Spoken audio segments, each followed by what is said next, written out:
Hi, I'm Lori Rozakis, and welcome to Video Aided Instruction's Upgrade Your Writing series. This is the fourth program in the series, Crafting Sentences. First of all, what is a sentence? A sentence is a group of words that has a subject, a predicate, and expresses a complete thought. The subject will be a noun or a pronoun. The predicate is the verb or the verb phrase, and anything that is not part of the noun or the pronoun. Let's take a look at some examples to see what we're talking about. Here's a group of words that is lacking the subject. Was the oldest person elected president at age 69? That's not a sentence because we don't know who that oldest person was. Here's the corrected version. Ronald Reagan was the oldest person elected president at age 69. Well, now it's correct because now I have my subject. Here's an example of a word group that is lacking the predicate. John F. Kennedy being the youngest person elected president at age 43. Being is in the wrong form to be a complete verb. Here's the corrected version. John F. Kennedy was the youngest person elected president at age 43. And our last example is incomplete because it does not express a complete thought. Because Theodore Roosevelt was the youngest person to become president, he was 42 when he succeeded McKinley, who had been assassinated. Here's the corrected version. Theodore Roosevelt was the youngest person to become president.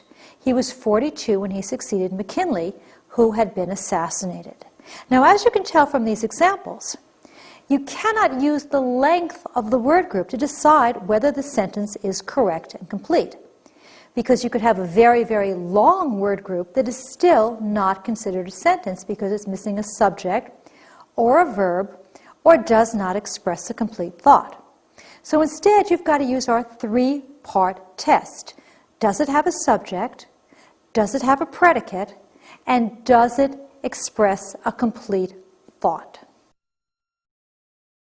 So now what I would like you to do is to pause the program and identify each sentence as correct or not. Explain why each incorrect sentence is incorrect. Then correct it. When you're finished, come back.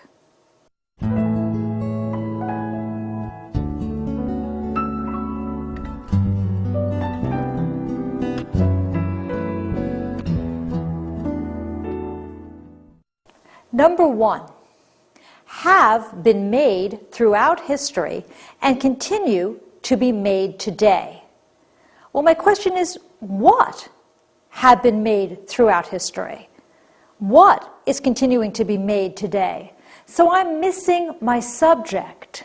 I must provide a subject. Now let me see if I can think of something. Mathematical advances would make sense here. So now my sentence has a subject. Mathematical advances have been made throughout history and continue to be made today. Now my sentence is complete and it makes sense. Number two, mathematics, wherever there are difficult problems that involve quantity, structure, space, or change. This sentence doesn't make sense either. And the reason is I'm missing a predicate. I need some verb in there to make sense. I'll try exists.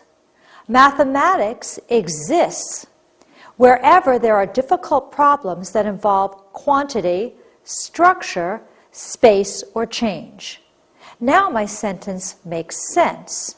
Number three, most of the mathematical notation in use today not invented until at least the 16th century. Well, that doesn't make sense either. I'm obviously missing a part. I know I have my subject, most of the mathematical notation, so I must be missing my predicate, and indeed I am. I need some verb. I think I'll use a form of to be. I'll use was. Most of the mathematical notation in use today was not invented until at least the 16th century. Now my sentence is complete. Number 4, modern notation makes mathematics much easier for the professional, but beginners often find it daunting. This is correct as is. It, in my second clause, refers to modern notation, and therefore I have a compound sentence. Modern notation makes mathematics much easier for the professional. That's my first independent clause. Beginners often find it daunting. That's my second independent clause. I've joined those two independent clauses, those two complete sentences, with the conjunction but. Remember, but is a coordinating conjunction. It's one of the fanboys. Remember the fanboys? For, and, nor, F-A-N, but, or, yet, and so, boys. I'm using but here to show the contrast between the second independent clause and the first independent clause. Number 5, because mathematical language can be challenging for beginners. Well, that doesn't make sense. Because, so what happens as a result of that because? It's an incomplete thought. I'm going to delete the word because. And since my sentence is now starting with mathematical, I'm going to make that uppercase. Now it reads, mathematical language can be challenging for beginners. So I've turned a dependent clause, a clause that started with a subordinating or dependent conjunction because, into an independent clause, a complete sentence, by deleting that dependent conjunction because. Number 6, mathematicians want their theorems to follow from axioms and postulates by means of systematic reasoning. That is correct. I have my subject, mathematicians. I have my predicate. The rest of my sentence, they want their theorems to follow.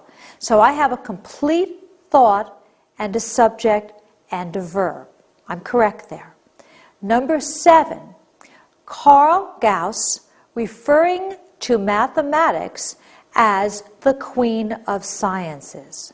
That is not correct because my predicate, the verb, is in the wrong form. My predicate, my verb, is the word referring. I have to put that into the form referred, ed, for it to be correct. Now the sentence reads, Carl Gauss referred to mathematics as the queen of sciences. And now it makes sense.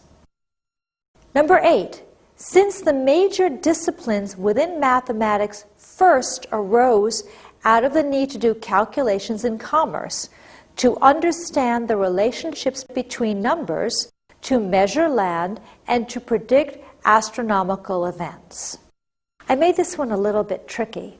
Sometimes we assume, incorrectly often, that if a sentence is very long, it must indeed be a sentence because it has so many words. You learned in this program that length is not the way by which you can judge whether a sentence is correct or not, because you can have a very short, complete sentence and a very long, incomplete group of words. This is not a complete sentence because it's not a complete thought. And the reason is that little word since. By starting with a dependent or subordinating conjunction, I have made this an incomplete thought. Since the major disciplines within mathematics first arose out of the need, blah, blah, blah, doesn't make any sense. What does that mean? What is the result of that? So to correct that, I'm going to eliminate the word since. Now my sentence is indeed a sentence. It is indeed an independent clause because it makes sense. The major disciplines within mathematics first arose out of the need to do calculations in commerce, to understand the relationships between numbers, to measure land, and to predict astronomical events. This now makes sense. So to reiterate, do not be misled by the length of the word group. Whether it's short or long does not tell you whether it is an independent or a dependent clause. This is dependent even though it is very long. Instead, go by our rule. Does it have a subject? Does it have a predicate? And does it express a complete thought? Number 9, originates with geometry. This word group is missing a subject. I don't know what originates with geometry.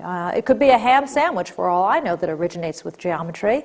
So I've got to look at this word group and try to figure out which subject would make the most sense.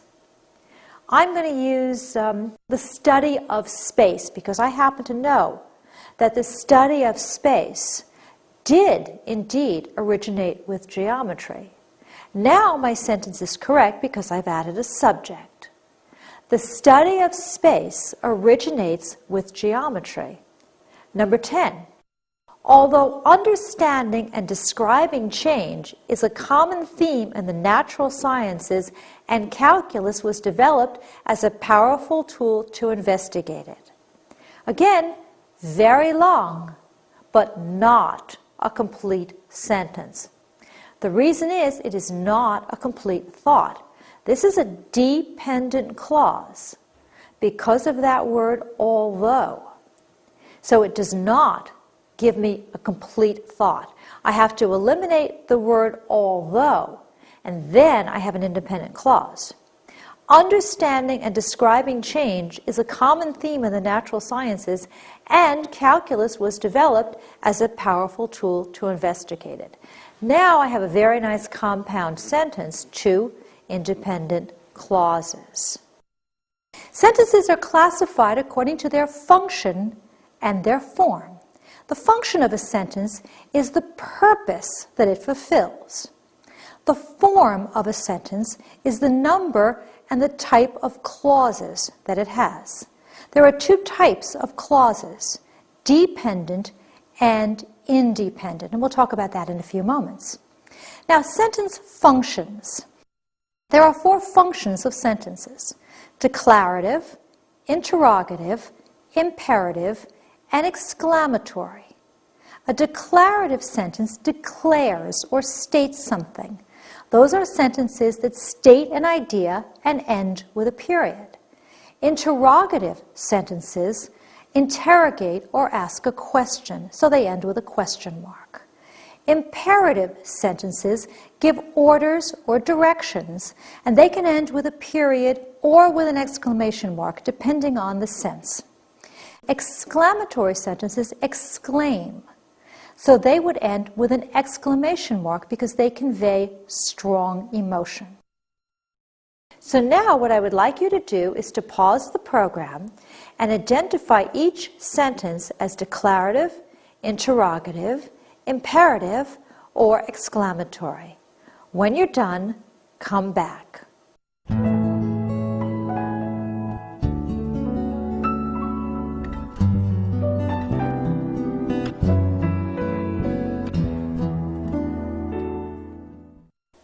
Around 1750, the first glue patent was issued in Britain for a glue made from fish. This is a declarative sentence. It's a statement. Part of the way I can tell, as you know, is from the end punctuation. It doesn't have a question mark, and it doesn't have an exclamation mark. So I can knock out those 2 kinds of sentences. Number 2. Did you know that the concept of an aerosol originated as early as 1790? Question mark. Well, it did! Exclamation. When I see a question mark, I know I have an interrogative sentence. I'm asking a question.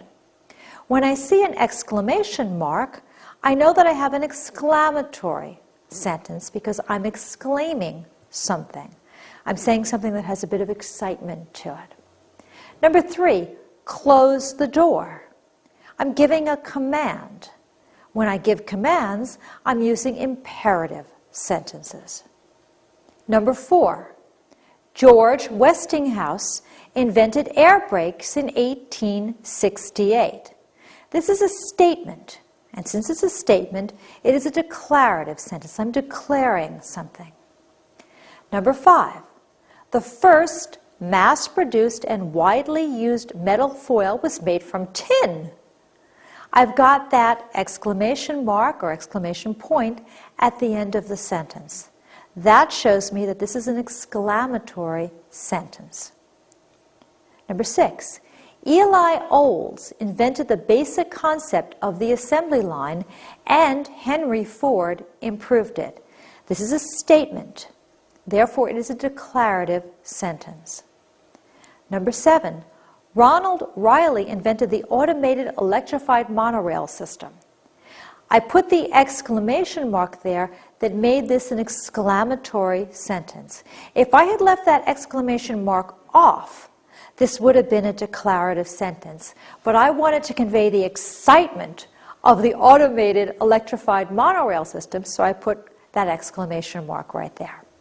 Number 8, close your books for the test on inventors. I'm giving you a command. I'm telling you to do something. Commands, as you know, are imperative sentences. Number 9, when did D. Horton and Lou Hewitt invent the sliding automatic door? It was 1954. I've got 2 sentences there. The first sentence asks a question. My voice went up, but even without knowing that, when you read it on your own, you saw the question mark at the end of the sentence. That tells you it's an interrogative sentence. The second one is a statement. It has a period at the end, not a command. Therefore, you know it's a declarative sentence. Number 10, the bikini was invented in 1946 and named after the Bikini Atoll in the Marshall Islands, the site of the first atomic bomb testing. I have an exclamation mark at the end of that sentence, so I'm making this an exciting sentence. That shows me it's exclamatory. Clauses are groups of words that contain subjects and predicates. They may or may not express a complete thought. And earlier I spoke briefly about clauses, and I told you there were 2 kinds of clauses, independent and dependent. An independent clause is like an independent person. An independent person can stand alone, and so can an independent clause. And the reason is an independent clause has a subject and a predicate and expresses a complete thought. An independent clause is also called a sentence. Here's an example. Aaron Burr killed Alexander Hamilton in a duel. A dependent clause has a subject and a predicate, but does not express a complete thought. Like a dependent person, it cannot stand by itself. It has to be attached to something else. A dependent clause is also called a subordinate clause, sub meaning under. Here's an example. Because Aaron Burr killed Alexander Hamilton in a duel. Well, I still have my subject and my verb, but it is now not a complete thought because of the word because. It has now become a dependent or subordinate clause. So now what I would like you to do is to pause the program and label each clause as independent or dependent. When you're finished, come back.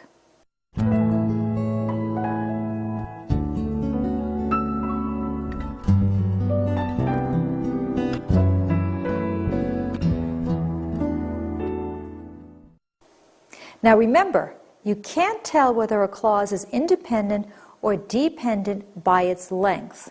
You have to look to see if there's a subject, a predicate, and the sentence or the word group expresses a complete thought. Let's look at number 1. Although in 1848, Elizabeth Cady Stanton and 4 other women invited the public to the first Women's Rights Convention to discuss expanding the role of women in America. That's long, But that is not an independent clause. That is not a complete sentence. It is dependent because of the word although. When I see that subordinating or dependent conjunction, I know that that cannot be a complete sentence because I am subordinating that word group, that clause, to something else. So this is dependent. Number 2, at the end of the 2 days, 100 people made a public commitment to work together to improve women's quality of life. This is a complete thought. This has a subject, a verb, and expresses a complete idea. So this is an independent clause. Number 3, since more than 1,000 miles of trail ruts can still be seen today in the vast, undeveloped West, reminders of the greatest mass migration in U.S. history. Because of that word since, that subordinating or dependent conjunction, this is not a complete sentence. This is a dependent clause. Number 4, the road to California carried over 250,000 gold seekers and farmers during the 1840s. That's a complete sentence. It has a subject, it has a verb, and it expresses a complete thought. That's independent. Number 5, in central Colorado lies one of the richest and most diverse fossil deposits in the world. Also a complete sentence, therefore it's an independent clause. I just want to pause for a second and remind you, the reason why we're concentrating on this is because when you can write complete sentences, you're expressing your thoughts clearly and correctly, and your audience, your readers, will understand what it is you're talking about. Sometimes you're going to want to use dependent clauses, sometimes you're going to want to use independent clauses, you're going to want to combine them in the ways that best express your ideas. But it's very important that you're able to recognize which is which so that you can use them correctly.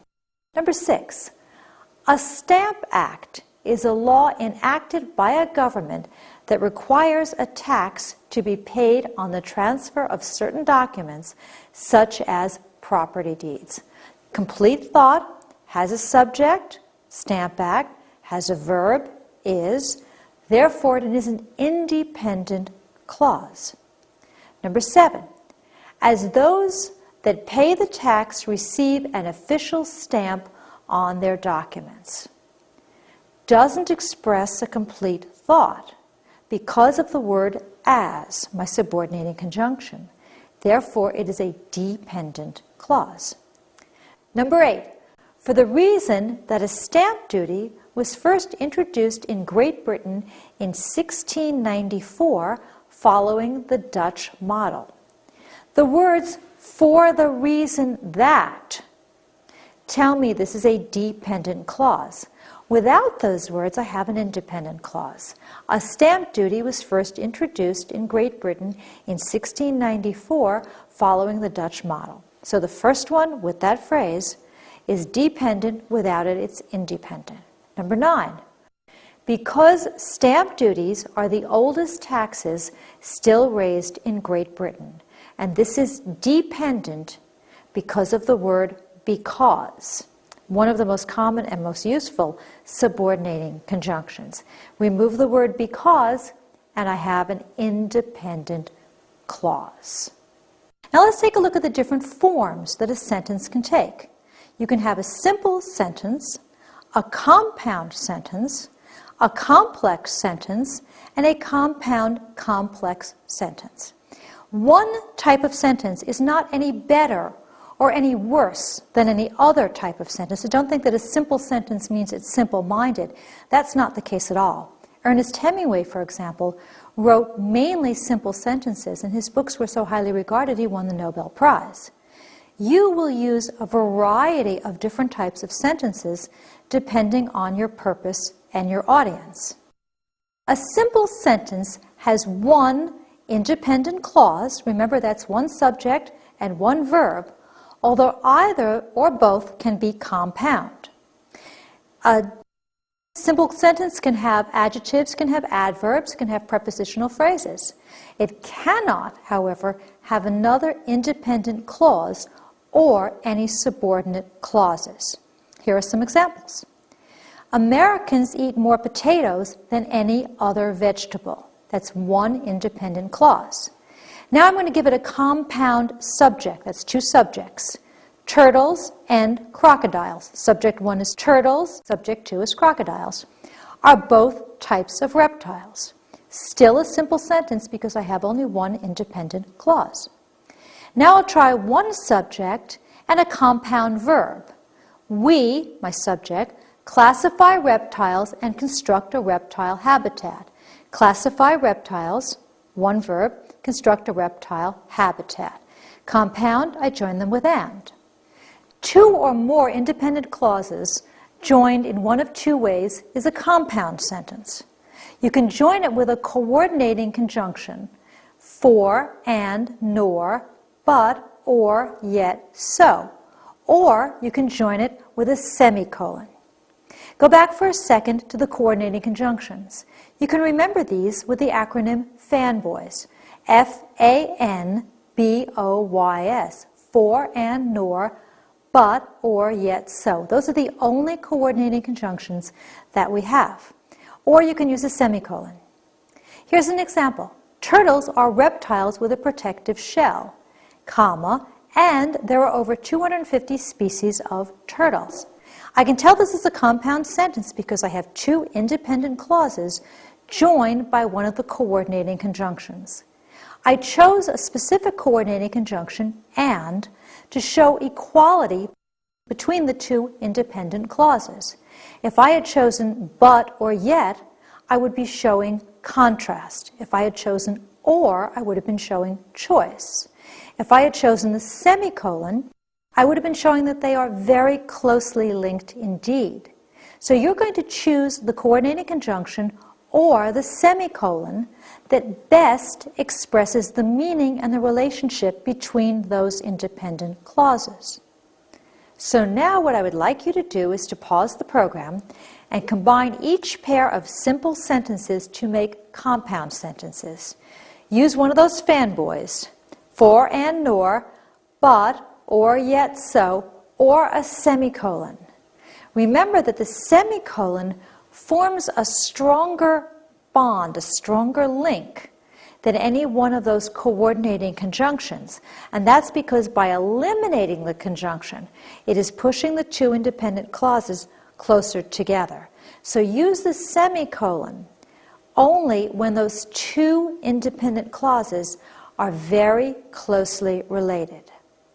Choose the coordinating conjunction that best shows the meaning that you want to convey. For example, and shows an addition, but shows contrast, or nor show choice, and yet shows contrast. Then come back.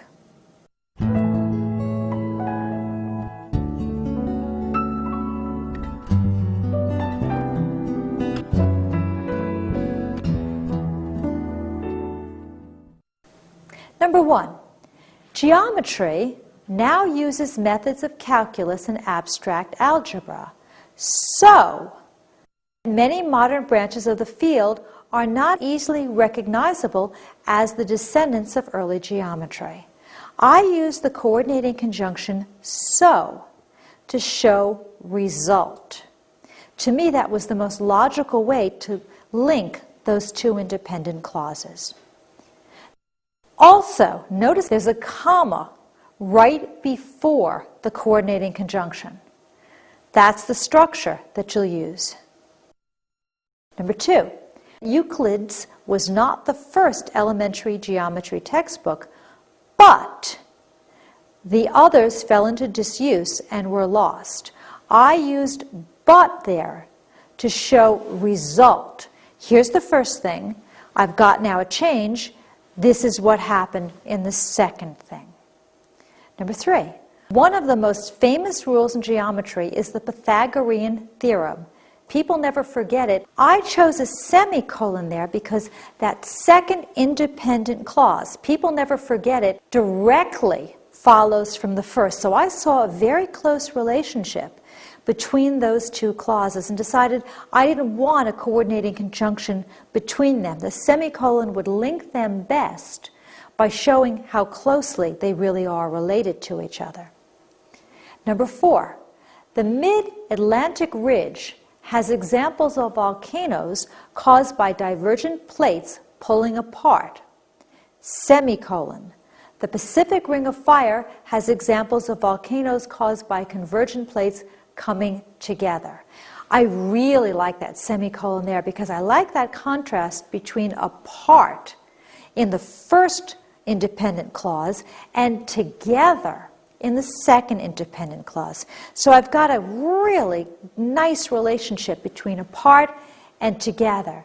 And I thought by using the semicolon, I would link them. So now what I'm doing is I'm making stylistic choices based on the tools that I have at hand. In this instance, the tools are my coordinating conjunctions and my semicolon. You'll do the same thing. You'll pick exactly the word that you need that best links your ideas and shows the relationship between them. Number 5, in these places, the crust is very thin and eruptions occur frequently.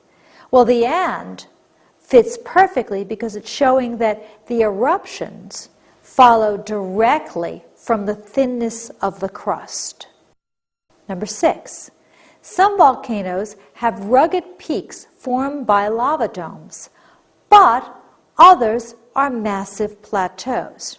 Well, this one was really easy for me because that but indicates that I have a contrast. Some are rugged peaks, contrast, but others are massive plateaus. Complex sentences may sound difficult, but they're really quite easy. A complex sentence simply has one independent clause and at least one dependent clause. The dependent clause can go first or second, and you'll decide which method best suits your purpose and your audience.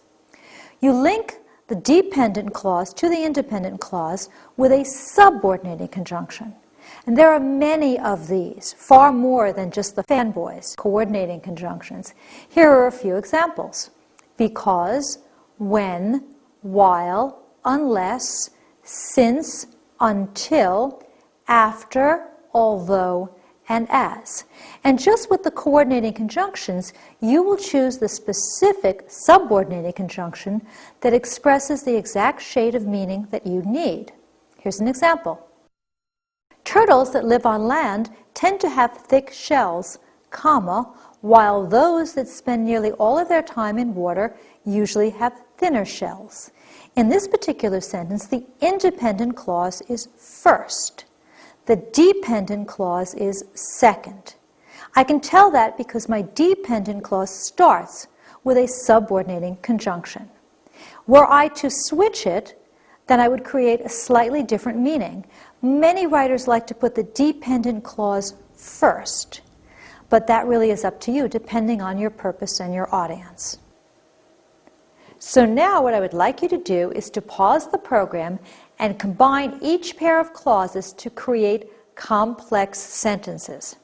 Notice that I've given you the word that I would like you to use. So for example, in number 1, I'd like you to use the word when.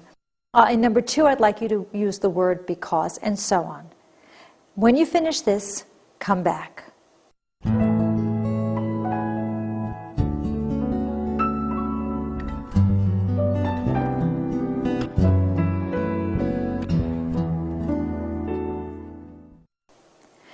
Now what's nice about this is you can do it in 2 different ways. You can put the dependent clause first in the sentence, or you can put the independent clause first. I've done it both ways to show you the difference between them. You will pick the way that best suits your purpose, your audience, and your personal style. Number 1, no one answered when she called. When she called no one answered. In the first one, no one answered when she called, I put the independent clause first. No one answered, independent clause. Second one, I put the dependent clause first. When she called, comma, no one answered. There is a slight difference in meaning. The first one, I'm emphasizing that no one answered. In the second one, I'm emphasizing her calling. So you'll choose the one you like based on whether you want to emphasize one part of the sentence or another part of the sentence. So here, when I want to emphasize, for example, the fact that she did the calling, I would take the second one and put the dependent clause first. So when I read it, the first thing I see is her calling, when she called. So I'm giving that the emphasis. On number 2, because the tectonic plates move, each volcano becomes dormant after a while. Each volcano becomes dormant after a while because the tectonic plates move. In the first one, I have the dependent clause first, which I can tell because it starts out with the dependent conjunction, because. In the second one, I have the independent clause first and the dependent clause second. Number 3, although my uncle worked very hard, he never succeeded. My uncle worked very hard, although he never succeeded. Here I have the dependent one first, and I have the independent one followed. Second example, I start out with the independent, and then I have the dependent. Let's look at this a little bit more carefully. In the first one, although my uncle worked very hard, I am emphasizing that my uncle is a hard worker. In the second one, the one where I have the independent clause first, I've still got my uncle working very hard, but now what I've done is I've taken the although and shown result. Up to you to decide which one you think best expresses your ideas. Number 4, since it allows hot molten rock to escape from deep below the surface, a volcano can radically alter the Earth's landscape. That's got my dependent clause first, as shown by the dependent conjunction since. Second example, a volcano can radically alter the Earth's landscape since it allows hot molten rock to escape from deep below the surface. Now I have my independent clause first and my dependent clause second. Number 5, I did a little bit differently. While there are volcanoes scattered all around the world, most are clustered around the Ring of Fire. So I took this dependent clause, while there are volcanoes scattered all around the world. Then I tried something a little bit different. While most are clustered around the Ring of Fire, there are volcanoes scattered all around the world. So what I did here is I took the other part, most are clustered around the Ring of Fire, and made that my dependent clause. So in the first example, I'm emphasizing they're clustered around the Ring of Fire. In my second example, I'm emphasizing that volcanoes are scattered all around the world. But in both examples, I'm starting out with the dependent clause with while. There's even a third way that I can do this particular sentence. I can start out with my independent clause instead of my dependent clause. In that case, it would read, there are volcanoes scattered all around the world, while most are clustered around the Ring of Fire. I didn't like that one at all. I thought it sounded a little bit not idiomatic. Idiomatic means that it has a commonplace use. It follows one of the idioms that we use. So it just didn't sound right to me. It sounded a little bit awkward, so I don't think I would use that at all. Very important example, because what this illustrates is while you can flip your clauses and you can move your subordinating or dependent conjunctions, you don't always want to, because it's not always going to sound right. It may sound awkward or unidiomatic. So just because you can move it doesn't mean you have to move it. Go for the one that not only is correct grammatically, but also sounds idiomatic or correct to your ear. Number 6, although volcanoes do play a role, there are many other factors that contribute to global warming. Starting with my dependent clause. Starting with my independent clause, there are many other factors that contribute to global warming, although volcanoes do play a role. And again, here I've got a subtle shade of meaning difference depending on which part of the sentence I put first. And that choice is yours, depending on what it is you wish to emphasize. The last kind of sentence is called a compound complex, and it's exactly what it sounds like. It is a compound sentence, 2 independent clauses, with some dependent clauses. That's the complex part. So you have at least 2 independent clauses and at least 1 dependent clause. As you would expect, these tend to be relatively long sentences. Here's an example. Although typical lizards have 4 legs ending in clawed toes, several types of lizards have reduced limbs, or they may not have any limbs at all. Now you may like that sentence and you may think that works very well, or you may decide to do a little bit of editing on it. So you may do it this way.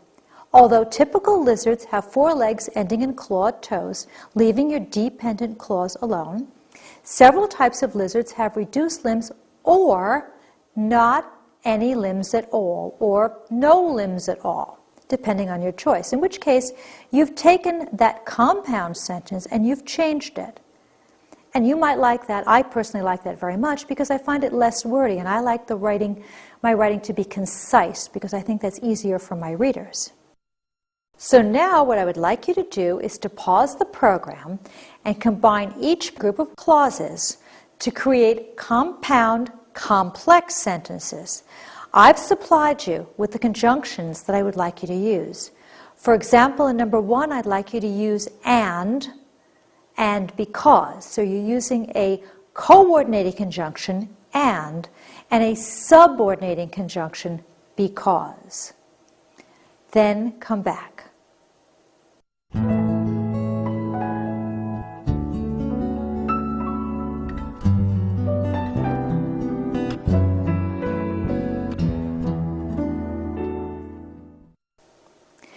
Answers. Let's take a look at these. Number 1, the truck broke down and the family walked 10 miles to the nearest town because no one passed who could rescue them.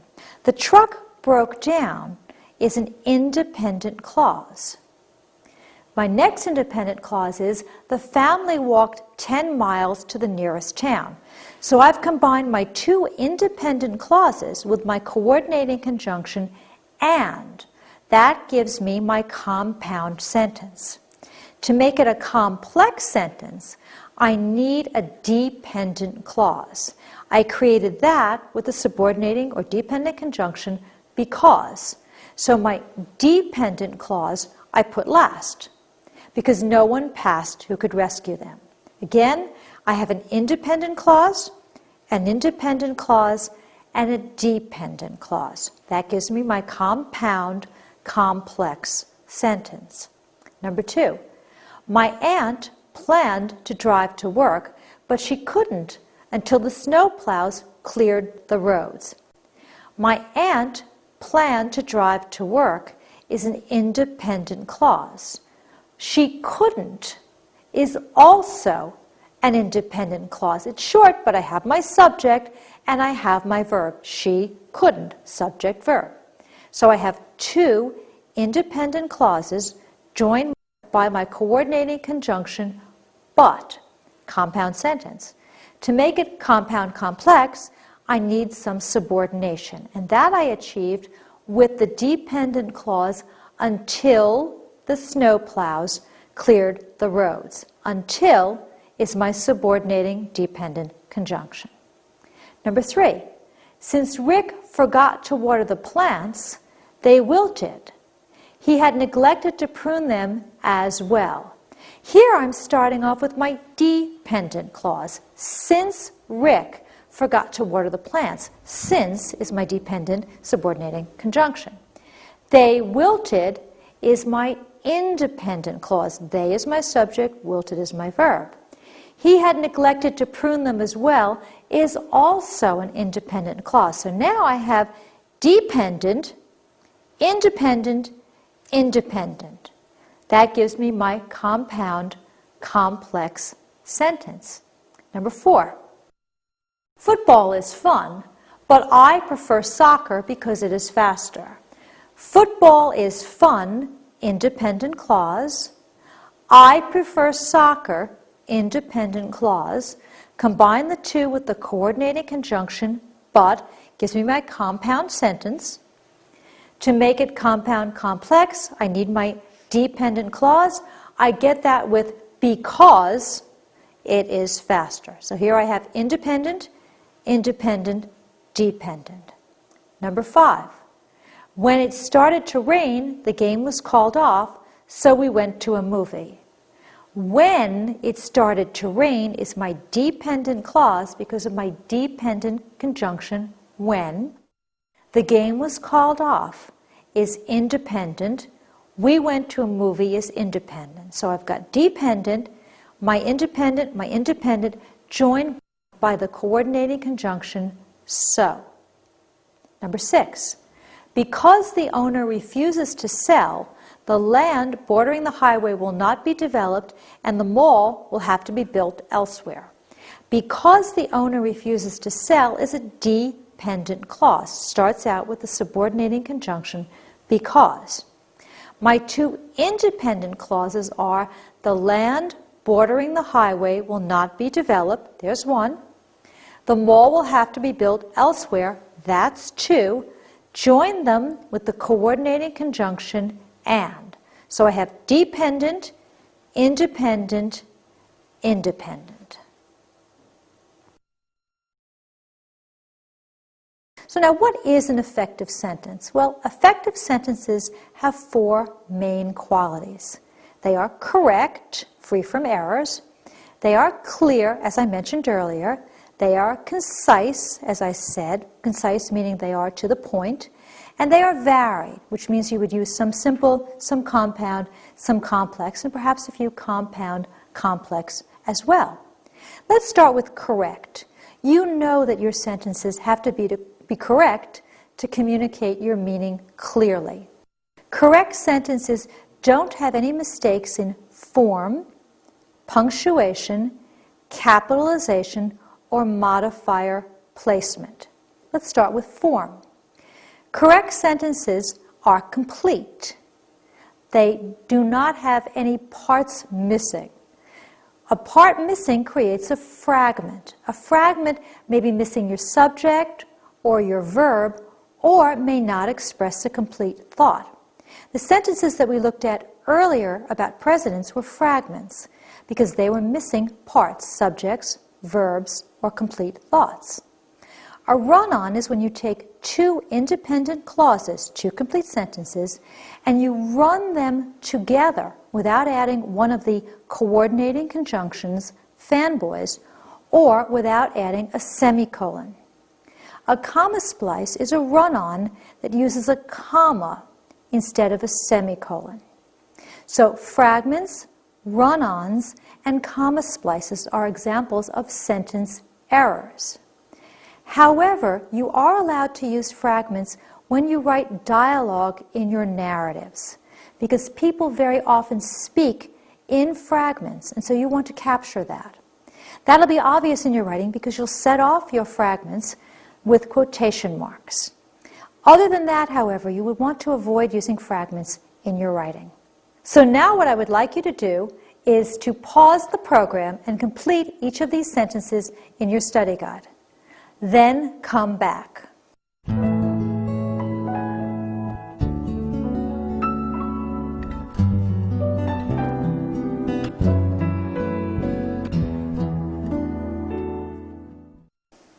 Here are some possible answers. The good news is that animals help reduce blood pressure and signs of stress. What I've done there is I have corrected the fragment. The second one is also a fragment. Here's my correction. Parents who allow their children to have pets know that children can become more loving and responsible as a result. Number 3 is a run-on. Here's my correction. A diamond is cut with special grinding wheels, and diamond dust is used as an abrasive. Your answers might be a little bit different from mine, but as long as your sentences are correct and complete, it's fine. So now what I would like you to do is pause the program and identify and correct each sentence error. Then come back.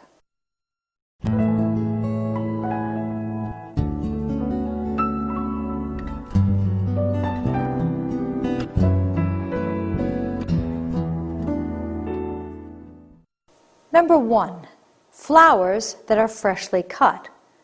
Well, that makes no sense. What about flowers that are freshly cut? So I've got to add something to make that a complete thought. I could say flowers that are freshly cut do not last long, or flowers that are freshly cut smell so nice in the house, or flowers that are freshly cut make me sneeze. As long as I've got the rest of that sentence, I'm okay. So I've taken my fragment, I've taken my dependent clause, and made it into an independent clause. Number 2, bees and wasps enable crops to grow. Caterpillars and beetles can devour these crops. Well, this is obviously a run-on because I've got 2 independent clauses that are run together, that are pushed together without the correct punctuation. Remember, to correct a run-on, you use one of the fanboys, one of the coordinating conjunctions, or you use a semicolon. That's the easiest fix. You can also correct a run-on by making it into 2 independent clauses, put a period between them. You can also correct a run-on by making one of those clauses, one of those independent clauses, into a dependent clause, and then creating a complex sentence. I'm going to try it a few different ways. I'm going to say, let's do it with a coordinating conjunction. Bees and wasps enable crops to grow, comma, but caterpillars and beetles can devour these crops. I like the but. I like the contrast. To me, it makes a lot of sense. I could have put a period there, but that would have made a rather choppy sentence, and it wouldn't have had as much logic to it. I could also put a semicolon there if I had wanted to, but I like it with the but because I like to show result. The second part of the sentence now explains the first part of the sentence. Number 3, the jar on top of the refrigerator. Well, what about the jar on top of the refrigerator? I'm missing something that happens to that jar. I have my subject, the jar, but I have no predicate. So I've got to add a predicate to take this fragment and make it into an independent clause, a complete sentence. The jar on top of the refrigerator is likely to fall off. I'll use my verb is, and I'll complete my thought. Now it's an independent clause. Next one, number 4. Insects are the most varied creatures on Earth. They share certain common features. Well, that's a run-on because I have 2 independent clauses pushed together. The first one is insects are the most varied creatures on Earth. The second one is they share certain common features. I've already tried some different variations. I'm going to try something a little bit different here. I'm going to make it into a complex sentence. I'll start with a dependent clause. Even though insects are the most varied creatures on Earth, they share certain common features. I like that a lot because now the even though they're varied makes a lot of sense when I combine it with the common features. So I chose that not only because it was a little bit different, I wanted to illustrate a point, but also because it makes the most logical sense considering what it is I want to convey. Next one. While we were at the lake swimming, Well, what happened while we were at the lake swimming? I don't know. I have only a dependent clause. I have the word while, my dependent conjunction, so it doesn't make any sense. I've got to add the rest of the sentence. While we were at the lake swimming, our friends decided to go to the movies. Well, now it makes sense because we are here, they're there, and I've made a complete thought. Number 6, adult insects have 3 pairs of legs. Most have 2 pairs of wings. I have 2 independent clauses there.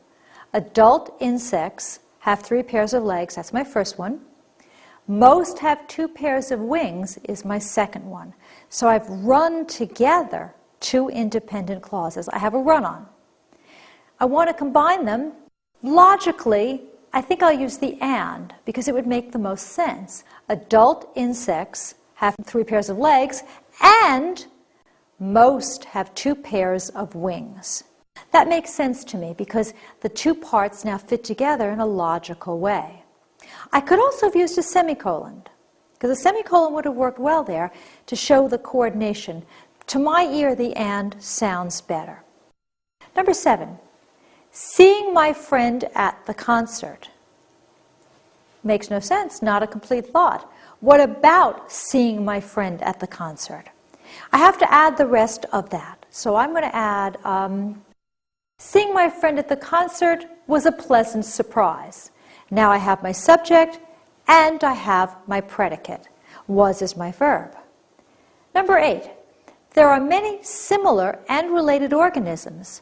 None have all the same traits that insects share. Well, this is a run-on because I have 2 independent clauses, 2 complete sentences, smushed together. I think I'll take that first one and I'll make that a dependent clause. Although there are many similar and related organisms, none have all the same traits that insects share. This makes sense to me because I'm showing now the relationship between the 2 parts of the sentence. Number 9, broke all the speed records in the last race. Well, who broke all the speed records? I'm missing my subject there. I need somebody's name, or I need some noun to make that complete. I think I'll use Janice. Janice broke all the speed records in the last race. Notice that I took that capital B and I made it a lowercase b because, of course, I added the subject before it. Number 10, roosters begin to crow at dawn. They seem to bring a farm to life. Roosters begin to crow at dawn is my first independent clause.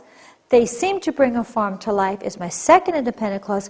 They are run together, so I have a run-on. I'm going to put a semicolon there because the 2 of them are very closely related. So the semicolon to me makes the most logical sense. Next, you have to use correct punctuation and capitalization.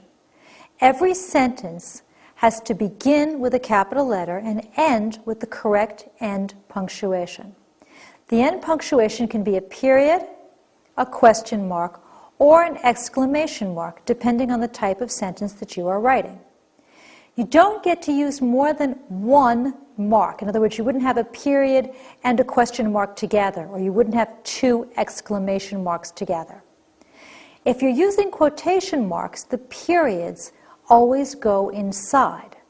The question marks and the exclamation marks can go inside or outside, depending on whether they are part of the quote or not. So that's a matter of logic that you'll evaluate for each individual sentence. I also mentioned to you earlier that correct sentences have modifiers placed properly. Modifiers are describing words and phrases. To modify means to change, and you're modifying by describing something. You decide where to place your modifiers depending on the word that you wish to emphasize, but always place your modifiers as close as possible to the words that they describe, because that way you'll avoid any kind of confusion. Here's an example. In these 3 sentences, the modifier is the word vigorously. It's an adverb. The chef beat the dough vigorously. The chef vigorously beat the dough. Vigorously, the chef beat the dough. In that case, any of those placements is correct because it makes logical sense. But if I have a sentence where it doesn't make logical sense, I get a mistake we call a misplaced modifier. It's placed incorrectly. Misplaced modifiers describe the wrong word. They're exactly what the term suggests. So, for example, here's one that has several possible mistakes. The player hit a home run with the green hat. This could mean that the home run was wearing a green hat, or it could mean that the player used a green hat to hit the home run. In either case, it's not correct. What we mean to say is the player himself or herself was wearing the green hat and then hit a home run. So we're going to move that modifier to the correct place by the word player. Now the sentence reads, the player with the green hat hit a home run. Now I have no ambiguity and the sentence is correct. Here's another example. I've taken the modifier only, and by putting it in different places, I've created different meanings. That's okay, except I don't know which meaning the writer wants. Here's one. He ate only the box of cookies. Well, this could mean that he didn't eat any cake, or he didn't eat any apples. Only he ate the box of cookies. Well, this could mean that she didn't eat any cookies. He only ate the box of cookies could mean that he didn't bake them, that he did something else with them. So I'm not really sure what the writer means. I've got to have that sentence clarified by moving that modifier so I understand exactly what is intended. Dangling modifiers appear to modify nothing because there's a word missing from the sentence. Now with misplaced modifiers, you're simply moving a word or a phrase. But with dangling, you've got to provide the part that's missing. For example, walking across the beach, the sand burned my feet. I'm missing something. I don't know who was doing the walking. There's no subject there. I have to add the subject. While I was walking across the beach, the sand burned my feet. These get confusing because you see my or my feet, you see something at the second part of the sentence and you think that it's clear, but it's really not. Here's a list of frequently misplaced modifiers. Almost, hardly, nearly, even, just, only, simply, exactly, merely, and scarcely. But as you learned earlier, any describing word and phrase can be misplaced. So read your sentences over carefully to make sure that you've placed all your modifiers in the correct positions. So now what I would like you to do is to pause the program and try this yourself. Then come back. Correct each sentence.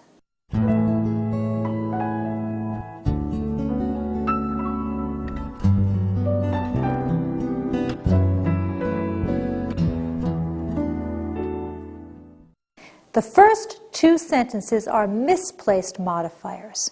She served hamburgers to the children on paper plates. That implies that the children are on the paper plates.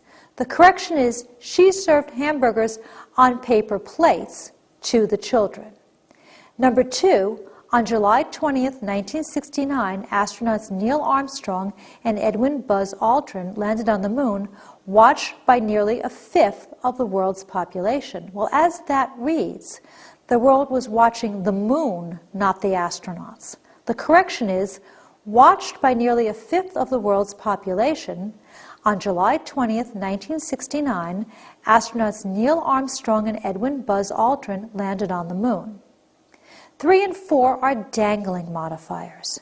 They're missing the subject there. While I was walking to school in the cold, my ears froze. When people purchase a cell phone, the wide variety of calling plans and features overwhelms many of them.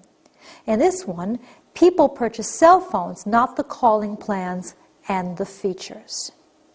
You want to make your sentences concise by eliminating unnecessary words and phrases. We call unnecessary words and phrases redundancy. You want only the necessary details and examples that you need. Here's some examples. Honest truth, most unique, proceed ahead, and small in size. Honest truth is redundant because truth is honest, so you only need the word truth. Most unique is redundant because things that are unique are the most of their category, so you would simply say unique. Proceed ahead is redundant because you cannot proceed in any other direction but ahead. You can't proceed back. So in that case, you would use the word proceed. And small in size is redundant because you wouldn't have anything that's small in color or small in smell, so you simply say small. So now what I would like you to do is to pause the program and try this yourself. Then come back. Please correct these redundant phrases.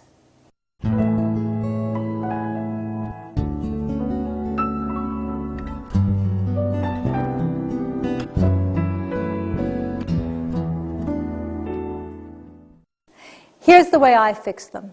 Few in number. Well, I don't need in number, I just need few. Combined together, combined means put together, so I would cross out together. 8 a.m. in the morning, a.m. means in the morning, so I would just say 8 a.m. Final end, well, the end is final, so I would say one or the other, depending on the meaning I needed. Complete stop, well, you can't have a partial stop because then you're still moving, so I would just say stop. Revert back, you can't revert any other way but back, so I would just say revert. Foreign imports, all imports are foreign, so I would just simply say imports. Sum total, either one of those words, but not both. End results, well, the results are the end, so I would just say results. Kills bugs dead, you wouldn't kill bugs alive, so I would just say kills bugs. Free gifts, one of my favorites. All gifts are free, because if they're not free, they're not gifts, so I would just say gifts. And live and breathe. Well, if you're living, you are breathing, so I would just say live. You also want your sentences to be clear, because this helps you communicate your meaning to your audience. One of the effective ways to make your sentences clear is to eliminate the initial to be, if you wrote that. For example, if you had it is, or there are, or there is, or there was, you would eliminate that to make your sentence more clear. These are called expletive constructions. Very wordy. It was Friday that we had the test. Why not simply say, we had the test on Friday? Or, on Friday, we had the test. I've gotten rid of that it was, and I don't need it. That makes my sentence much tighter, more concise by getting rid of unnecessary words. You can also make your sentences more concise and create logic by coordinating ideas. When you coordinate, you equate ideas, which means that the two ideas on either side of the conjunction are equally important. You would do this with short, choppy sentences because you're creating logic by doing so. You use the coordinating conjunctions from fanboys, for and nor, but, or, yet, so, or a semicolon. Here's an example. High-level clouds are typically thin and white in appearance. They can appear in a magnificent array of colors at sunset. Well, that's okay, but they're basically two short, choppy sentences. I can make that a little bit better. I could upgrade my writing by combining them through coordination. High-level clouds are typically thin and white in appearance, comma, but can appear in a magnificent array of colors at sunset. Now, working with what we said before about eliminating redundancy, if they're white in appearance, I don't need that phrase in appearance because that's the only way that they would be. So I would take this one step further and I would say high-level clouds are typically thin and white, but can appear in a magnificent array of colors at sunset. So now I've created logic through coordination and I have eliminated redundancy. So now what I would like you to do is pause the program and try this yourself. Combine these sentences through coordination. Then come back.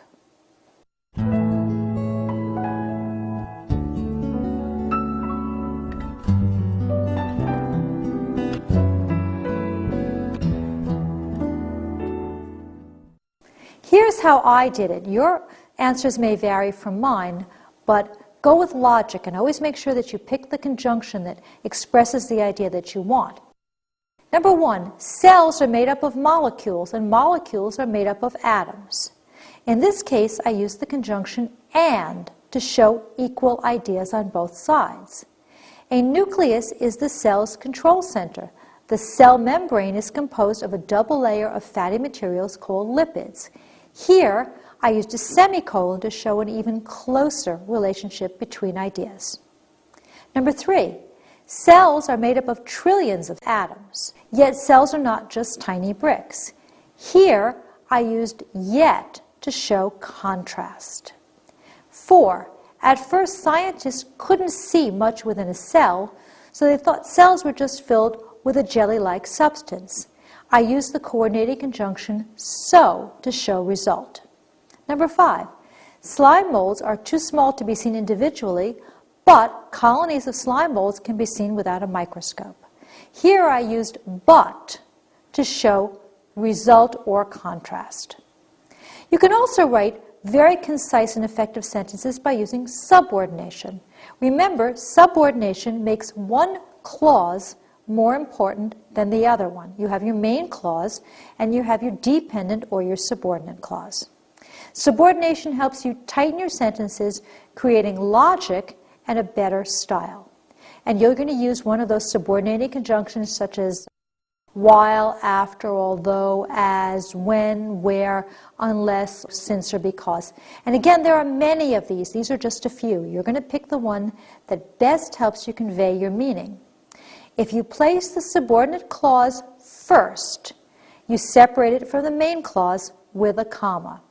Here are some examples. Not subordinated. The turmoil of the French Revolution lasted 10 years, period. Napoleon Bonaparte became the dictator. I don't have any logic there. I've not related my ideas. This is much better. The turmoil of the French Revolution lasted 10 years until Napoleon Bonaparte became the dictator. Now I've put the independent clause first and the subordinate clause second, and I've linked them with the word until to create logic. Here's another example. Dogs generally have good vision. They see only various shades of gray. To subordinate, although dogs generally have good vision, they see only various shades of gray. Here I've taken the subordinate clause and I've put it first in the word although. So now what I would like you to do is to pause the program and try this yourself. Combine these sentences through subordination, then come back.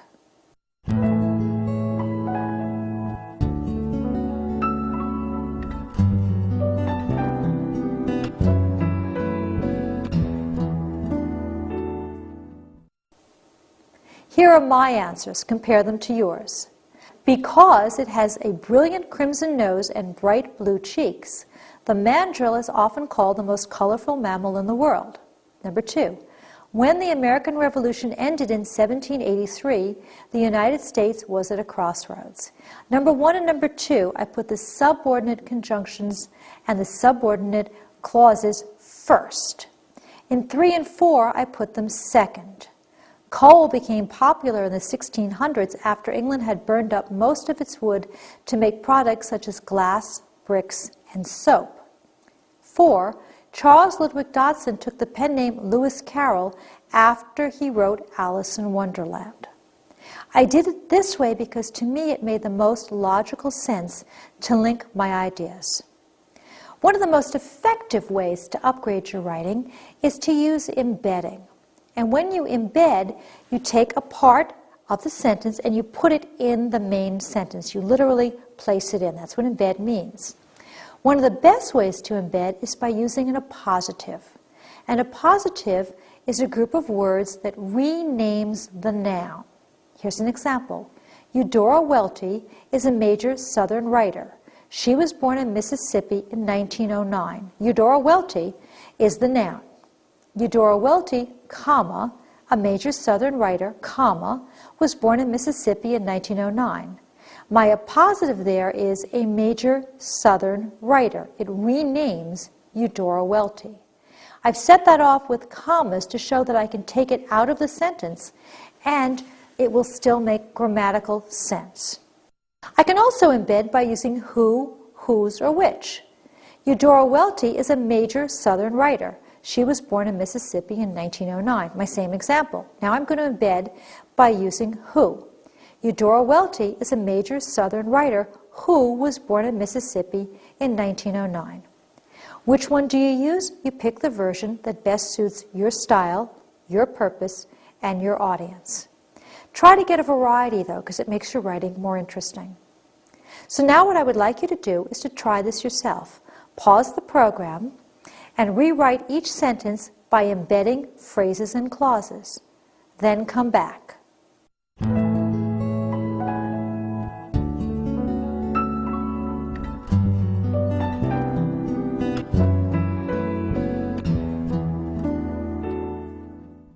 Here's how I did it. Compare my answers to yours.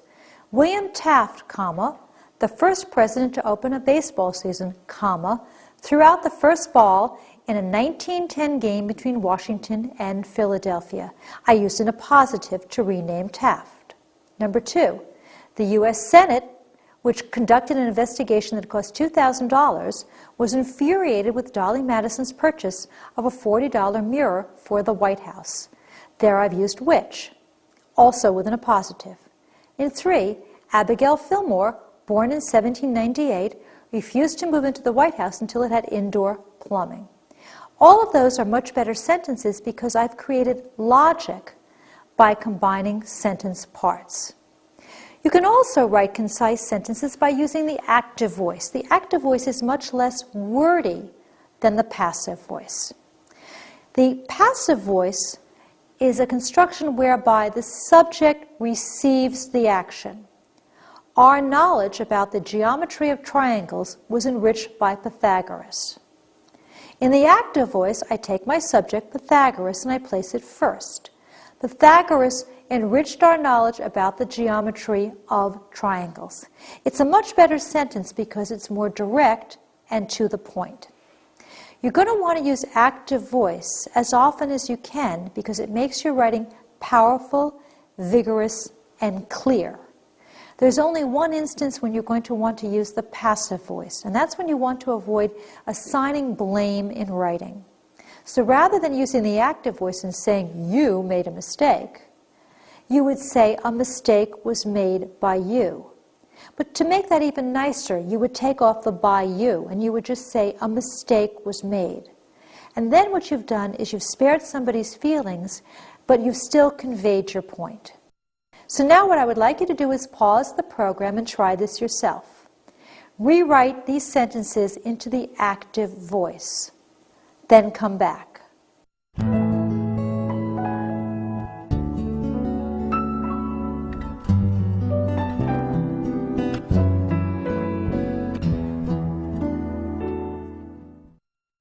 Here's how I did it. The calf of a blue whale gains approximately 200 pounds each day. My subject, the calf of a blue whale, is first. Number 2, a goldfish in captivity has reached the age of 80 years. My subject, a goldfish, is first. And number 3, cats eat 1/3 of the total amount of canned fish in the U.S. My subject, cats, is first. An extremely effective way of writing concise sentences is by using parallel structure. Parallel structure means that every part of your sentence is in a matching grammatical form. For example, the nouns, the verbs, the adjectives, the adverbs, the prepositional phrases, and the clauses all match. Parallel structure is very effective because it creates rhythm in your prose. All prose, as well as all poetry, has to have rhythm. It makes your writing sound smooth. For example, I came, I saw, I conquered. It's parallel. Ask not what your country can do for you, ask what you can do for your country. That's parallel. Parallelism is used a great deal in speeches to make the writing memorable and smooth. Here's some faulty parallelism. To avoid getting hit by lightning, do not seek protection under a tree. To try to avoid lying down on wet ground and staying on a bike. Here's parallel. To avoid getting hit by lightning, do not seek protection under a tree, avoid lying down on wet ground, and get off a bike. Here's another version. To avoid getting hit by lightning, do not seek protection under a tree, lie down on wet ground, or stay on a bike. As you can see, there are many different ways to create parallelism because you're going to pick one grammatical form or structure and match everything else to it. It might be single words. I went swimming, picnicking, and boating. You're matching all the single words. It might be phrases. It might be clauses. However you do it, though, they're all going to match to be parallel. So now what I would like you to do is pause the program and try this yourself. Rewrite these sentences by correcting the errors in parallelism. Then come back.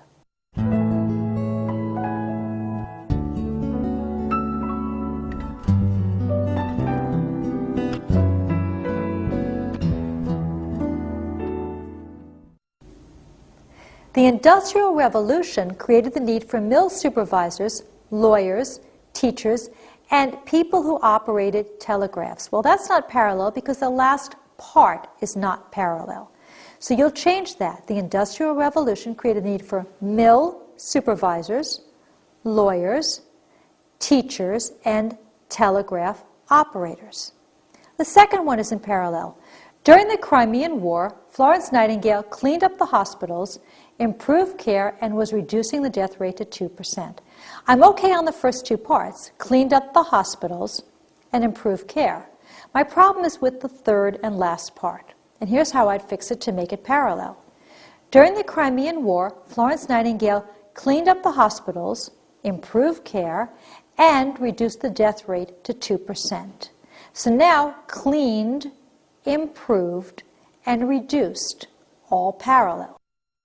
Going to my third example, can smarter machines and machines that are faster help us live long, more pleasant lives? And here's how I'd fix it to make it parallel. Can smarter, faster machines help us live longer, more pleasant lives? So now, smarter, faster, longer, more pleasant, all parallel. As I said earlier in this program, you want to suit your sentence style and length to your audience. You're going to try to use a combination of simple, compound, complex, and compound complex sentences because that creates a very interesting and varied style. However, you're always going to write simply and directly to make sure that you communicate. Remember, your purpose is always to communicate, whether you're entertaining, whether you're informing, or whether you are persuading. To sum up, a sentence is a group of words that has a subject, a predicate, and expresses a complete thought. Remember that your subject is your noun or your pronoun. Your predicate is your verb or your verb phrase. And to express a complete thought means you're making sense. Sentences come in four forms: declarative, interrogative, imperative, and exclamatory. Remember that declarative sentences declare or state an idea. They end with a period. Interrogative sentences ask a question. They end with a question mark. Imperative sentences give an order or a direction and end with a period or an exclamation mark. And exclamatory sentences exclaim. They convey strong emotion and they end with an exclamation mark. Sentences can be classified according to the clauses they have, as we discussed. Simple sentences, compound sentences, complex sentences, compound complex. We classify them by the number and the type of clauses. Effective sentences are correct, clear, concise, and varied. Well, we've come to the end of the program. I hope that you have found this instruction helpful and that you've learned some things that you can use to take your written communication to the next level. Be sure to join us in the next program in Video-Aided Instructions Upgrade Your Writing series, Building Paragraphs, where you'll learn important strategies for improving your paragraphs. Thank you for watching. If math problems leave you scratching your head, Unsure of where to start and where to go? Don't worry. Video-aided instruction can help even the most math-challenged students excel. Whether you're taking math in middle school, high school, or college, or simply brushing up on those forgotten skills, our comprehensive DVD review sets are the ultimate supplements to your textbook and classwork. We have programs for a whole range of skill levels, from basic math to algebra and trigonometry, from statistics to college-level calculus. Our intensive programs feature real teaching by real teachers. They're jam-packed with hours of hands-on problem solving and feature hundreds of practice questions, easy-to-follow explanations, and proven strategies. Visit us online at videoaidedinstruction.com for more information about our exciting programs that help take the mystery out of math. If you find studying for the GED overwhelming because you don't have basic reading, writing, or math skills, then Video Aided Instructions Pre-GED series is exactly what you need. This series makes the fundamentals much easier to understand and master. You'll want to view pre-GED language arts reading, language arts writing, mathematics, science, and social studies. Our pre-GED series is a great first step toward GED success. When you're serious about learning an academic subject or scoring high in a test, there's just one name to know: Video-Aided Instruction. We don't waste your time with goofy skits, corny jokes, or silly sing-alongs. We get right to the point. Real teaching by real teachers. Visit us online at videoaidedinstruction.com to learn more about our exciting line of educational programs. As we say here at Video Aided Instruction, press play to learn.